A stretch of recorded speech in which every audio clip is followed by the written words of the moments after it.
उत्तर प्रदेश के नोएडा में यूट्यूबर एल्विश यादव की गिरफ्तारी सुर्खियों में है। नोएडा पुलिस ने पूरी तैयारी कर एल्विश को पूछताछ के लिए रविवार को बुलाया था।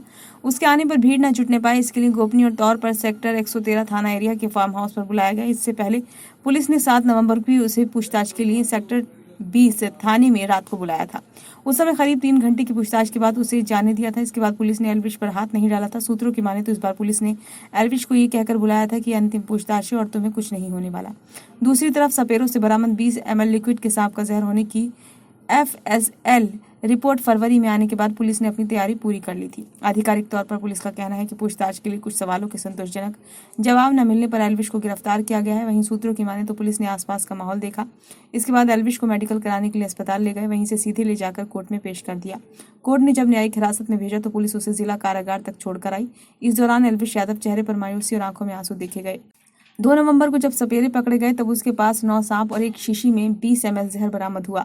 ये केस वाइल्ड लाइफ प्रोटेक्शन समेत अन्य धाराओं में दर्ज हुआ था। कथित तौर पर शीशी में बरामद लिक्विड की सांपों का जहर होने की पुष्टि FSL जांच में हुई। इसकी रिपोर्ट फरवरी में आई थी। इसके बाद पुलिस ने इस केस में NDPS की धारा बढ़ाई। दूसरी तरफ पहले पकड़े गए सपेरों को रिमांड पर लेकर भी पुलिस ने पूछताछ की थी। इस दौरान फरीदाबाद से कोबरा बरामद हुआ था। बरामद सभी सांप की विष ग्रंथि नहीं मिली थी। बरामद सांप की प्रजाति कोबरा, अजगर, दुम्ही, रेड स्नैक यानी कि घोड़ा पछाड़ शामिल थे। कुछ कॉल रिकॉर्डिंग भी सामने आई थी जिनमें एक सपेरा ये दावा कर रहा था कि वह एल्विश यादव की पार्टियों में सांप लेकर जाता है। इसमें नोएडा की कुछ लोकेशन का भी जिक्र हुआ। यूट्यूबर और big boss OTT 2 winner Elvish Yadav पिछले कुछ समय से अलग अलग विवादों में बना हुआ था। रविवार को जब उसकी गिरफ्तारी हुई तो सोशल मीडिया पर तेजी से फैल गई। कुछ ही देर में सोशल मीडिया एक्स पर एल्विश की गिरफ्तारी और नोएडा पुलिस ट्रेंड करने लगी।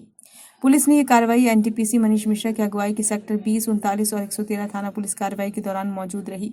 जिन साक्ष्यों के आधार पर नोएडा पुलिस ने कार्रवाई की है, सूत्रों की माने तो उन्हें ऐसे ही जुटा लिया गया था, लेकिन आरोपी एल्विश यादव की राजनीतिक पहुंच भी थी। उसे मिल रहा था राजनीतिक संरक्षण व नेताओं से करीबी कार्रवाई के बीच में आ रही थी। इस बीच राजनीतिक समीकरण भी बदले। लोकसभा चुनाव की आचार संहिता शनिवार को लागू हो गई। इसके बाद पुलिस रविवार को एक्शन में आई। एल्विश को अब तक संरक्षण दे रहा सिस्टम हैंग नजर आया।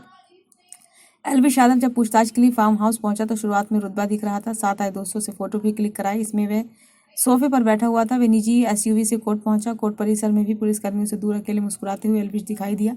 कोर्ट से तय हो गया कि उसे 14 दिन की न्यायिक हिरासत में भेजा जाएगा। तुरंत जमानत की उम्मीद भी धुंधली पड़ गई।